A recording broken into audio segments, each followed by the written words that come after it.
Hello, and welcome to Anime Audio Commentary.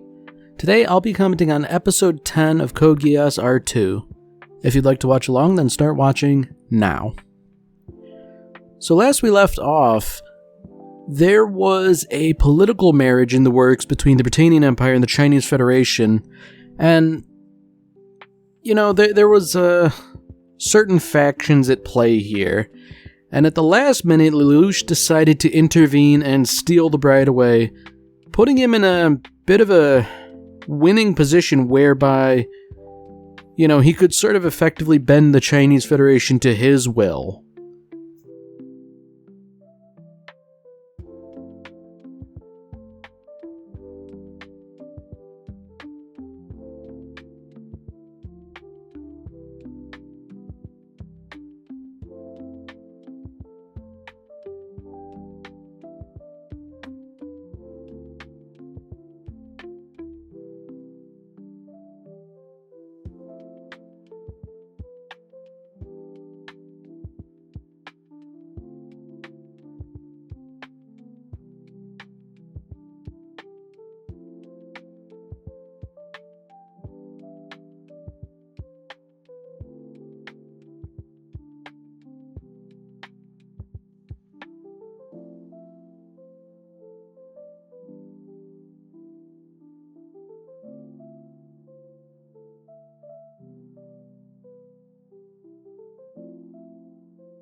So I guess as expected, we sort of pick off right where we left off, with Lelouch sort of adding to the disruption of the wedding and stealing away the bride. So, you know, the question is, how does Lelouch get out of something like this?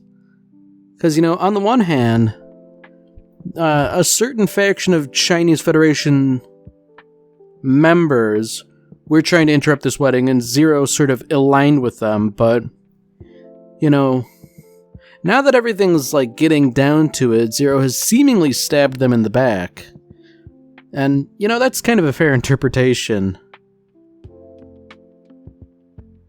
So, things are very interesting indeed, because this is like a brand new Nightmare frame on its first sortie. So, probably for the best, really, because, you know, several Knights of the Round are in attendance here. I mean, I guess it makes sense if, you know, such people as Schneizel are present as well. So it seems like this is really going to turn into like a big major conflict. Understandably so, seeing as how, like, a Chinese Federation princess is being kidnapped. And I say princess, but it's a bit more complicated than that, because she's sort of like a symbol of the Federation as a whole. You know, I don't think it's necessarily correct to call her an empress or something, because she seems to be mainly a figurehead, if that at all. You know, I guess I'm struggling to think of like a good way to describe her. She's just someone everyone likes, I suppose, and with that comes political bargaining power. You know, she can be used as a chip by interested parties such as the what were they, the Council of Eunuchs or something. So, you know, Toto in the Zangetsu, I believe it was called, he was making a pretty good showing against the Lancelot, but, you know, it's only to be expected that he probably wouldn't be able to kill Suzaku. I mean, kill him at all thanks to the Geass, but do anything really permanent. So, as Lelouch is making his escape here, Jinki, I believe that was his name, you know, he's sort of left a twist in the wind, because he's got a particular kinship with Tianzi, and that was sort of what motivated him to do all this in the first place, and, he's really just left to twist in the wind, which, that's not honorable. But I believe I mentioned at the end of the previous episode that, when Lelouch is sort of putting a gun to the head of this innocent princess, this innocent girl, who really doesn't want any part of any of this and is just sort of being used as a political bargaining chip, that's not a good thing to do. And to be fair, Lelouch has already sort of crossed, the point of no return when he did that false flag way back in R1, and he's probably done many atrocious things since then as well, but I mean, those were sort of done at a distance, if that makes sense. It's quite another thing when you are the person putting a gun to the head of a little girl.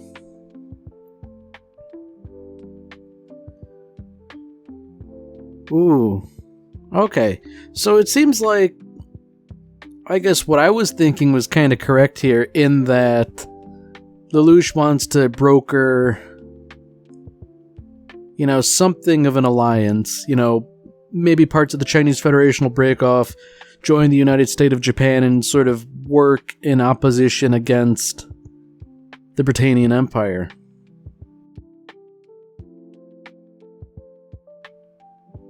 So now this girl here, I believe she's Lelouch's fiancée, at least in terms of political marriages. It seems like she's stirring the pot here. She's sort of getting Tianzi to give up information which will likely be used against her in the fullness of time.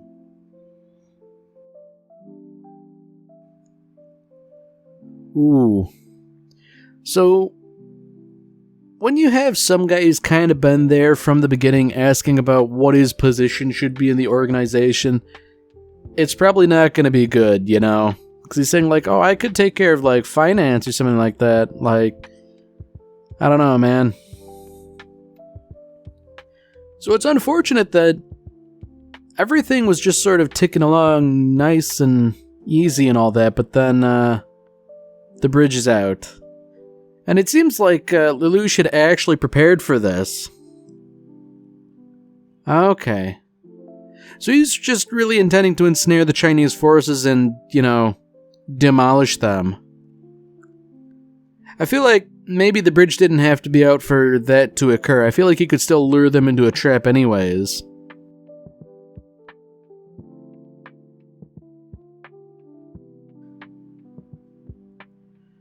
Okay, so it seems like Jinqi is now kind of aligning himself with the eunuchs now.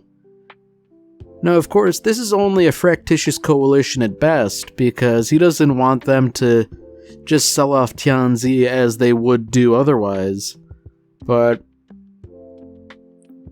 something tells me that maybe Lelouch left a bit of a loose end here when he probably shouldn't have. I don't think it would have been a good thing to have ensured that the other Chinese Federation members died in the assault, but, it would probably clean up a few loose ends. So I guess speaking of loose ends, that was a very meaningful look from Kellen as Zero and C2 walk into the elevator and, head somewhere else. So, as much as the focus so far has been essentially a romance within the Chinese Federation and arranged marriage and all that, I feel like we're going to get something within the Black Knights. There were little, not hints, because I think hint is far too subtle a word, but there was some stuff going on last episode, as I recall, so I can only imagine that'll rear its head again.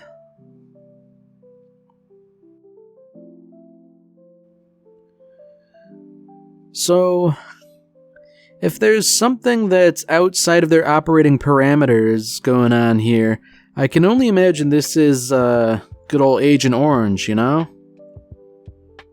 mean, this is like a brand new nightmare frame, never before seen, and pretty dangerous too. Oh, no. Okay. Well, I guess I was too optimistic. No, it's Jinqi, who is understandably none too happy about what's going on. And I guess with this new nightmare frame, its 40% output was enough to do something considerable already, so things are about to get real serious for the Black Knights, I don't know if they're going to deploy the Zangetsu again, but even if they did, I don't know. I'm not too certain that it would be able to fight this thing on even terms. I feel like Lelouch is going to have to pull out the heavy guns to take care of this guy. And, take care of this guy is more of a euphemism, because I think it's going to have to come down to one of them dying or the other. And frankly, my money's on Zero here. Yeah, so this is unfortunate for Tianzi, because I feel like Lelouch wasn't intent on making her life worse, but unfortunately I feel like this is gonna be the eventual outcome.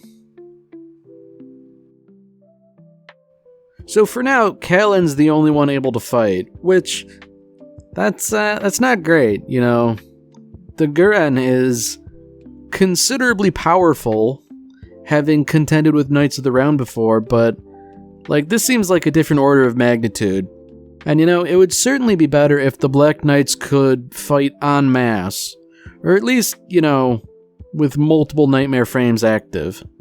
It seems like the Zangetsu is being refueled or otherwise made airworthy again.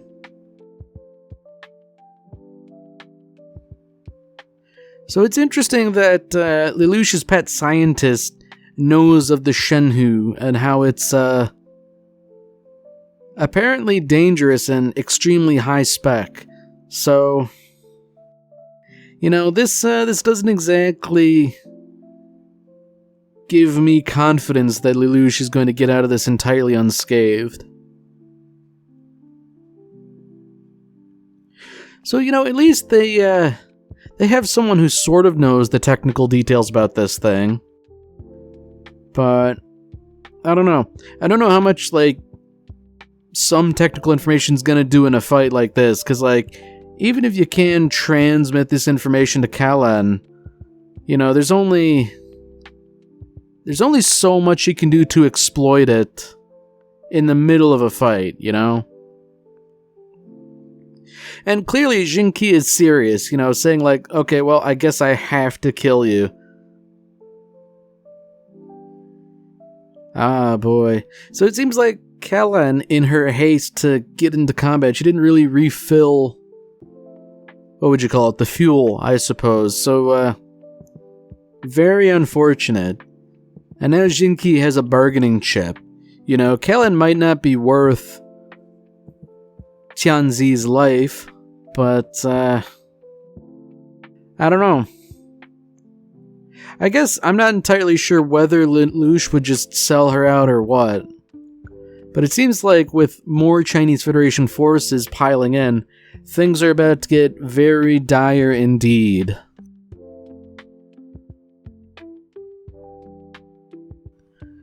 Okay, so it seems like they're just taking Kalen prisoner wholesale rather than killing her, which it's probably a rather shrewd thing to do. If you have a hostage, you might as well make use of it. And I guess this has something of a desired effect in that Lelouch is clearly unhappy about this. There is emotion in his voice saying, look, don't do anything stupid, I'll get you out of this. Ooh, okay, so, what was it, Dietert, the journalist, he's saying, oh, Kalen's just one soldier, And he is right in a pragmatic sense, but that's kind of bad for morale when you just say stuff like that, because, once you do that, any one of these people could be just one soldier, and it's not good to have the people you depend on thinking like that. So yeah, Lelouch is in a real bad situation. Because, sometimes it is necessary to sacrifice things, but, Kellen has been loyal and she's been there since the beginning, so, maybe it would behoove him to try and make an effort to save her.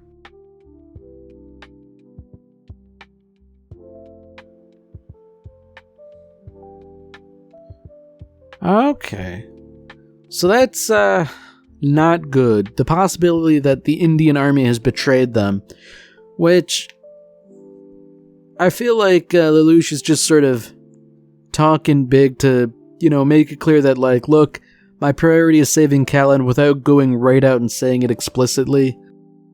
I guess in a sense that's like, look, I have to do it because it's good for morale, but, like, I can't say that's what I'm doing. It's one of those intricate things about commanding people and all that.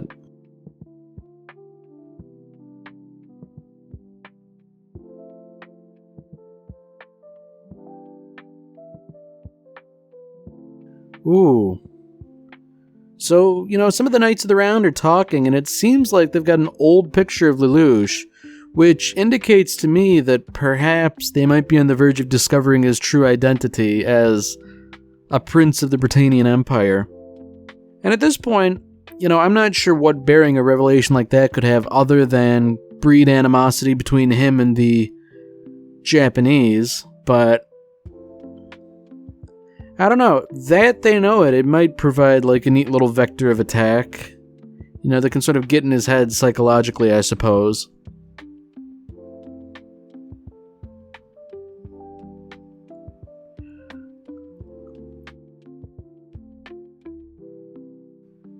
So at the very least, Todo is back in action here, sort of tying up Jinki. The question is whether or not the Zangetsu is capable. I get the feeling that it's probably capable enough for the time being, but there's still limited time here. And I mean, if the goal of all this is just to get Callan back, then, ideally you don't need that much time, really, but I guess time is kind of the essence given that all your machines are on limited power. Although, I guess they do kind of mention that Jinki's machine is bound to have less, seeing as how the Zangetsu is freshly refueled.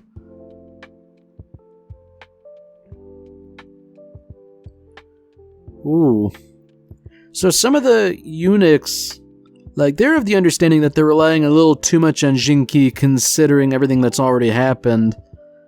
And, they're probably right.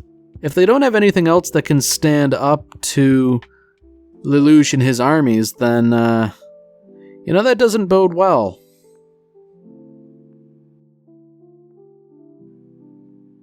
Ooh. So it seems like Lelouch is playing several steps ahead here.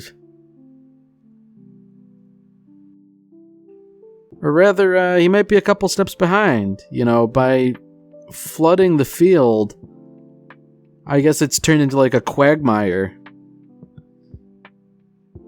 Ooh. So Lelouch might be putting a little bit too much into this that, they've seen through his entire strategy. I mean, it could just be he fell for a trap. And it seems increasingly like that's the case. So, maybe they aren't going to get Callan back. At least not right away. Yeah, it's definitely not good if your nightmare frames are getting bogged down in a quagmire. And I guess seeing as how the Chinese Federation are now targeting, the flagship's engines and all that, then, I guess the idea is to prevent them from getting out of here entirely. It makes sense, that way they could retrieve Tianzi, but I feel like, from Lelouch's point of view, there's no real guarantee that something like that would happen. I feel like, with her as a bargaining chip, he wouldn't let go of her so easily.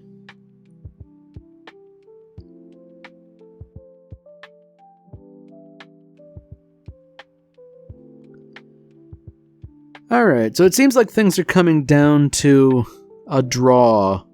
The Chinese Federation forces are sort of winning overall, but Jinki is tiring and his nightmare frame is probably running out of power, so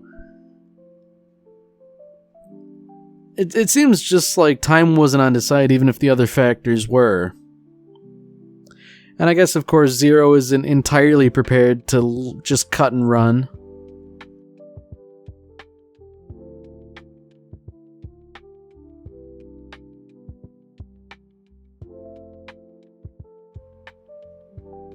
Ooh. So I guess back in school, that is something. They were watching the wedding up until it got interrupted, and, I guess it makes sense that something like this wouldn't be broadcast. At least not without, like, heavy media massaging, for want of a better term. There's no way the media would let that go without their preferred narrative.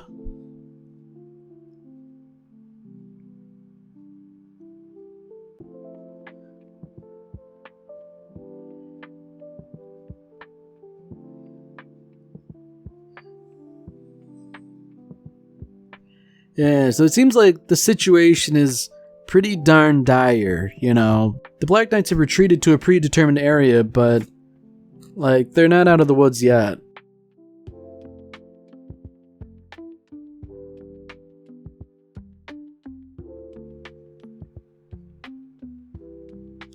Ooh. So it seems like the Chinese Federation's alliance with Britannia still stands. They've got the Knights of the Round on their side, and they've got what appears to be Schneisel's flagship. So,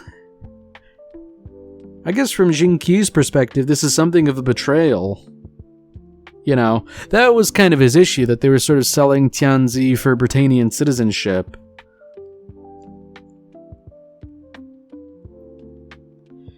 Yeah, so I guess the question is, how's Lelouch gonna get out of this one, right? Surely he's gotta have something up his sleeve that he hasn't mentioned until now.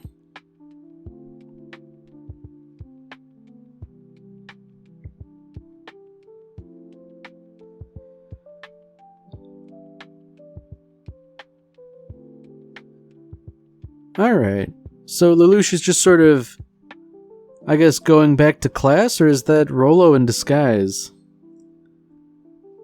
I feel like it would have to be Rollo just trying to, keep up appearances and help Lelouch out.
Alright, well that's it for this episode. If you've enjoyed it, then by all means, tune in for the next one. See you, Space Cowboy.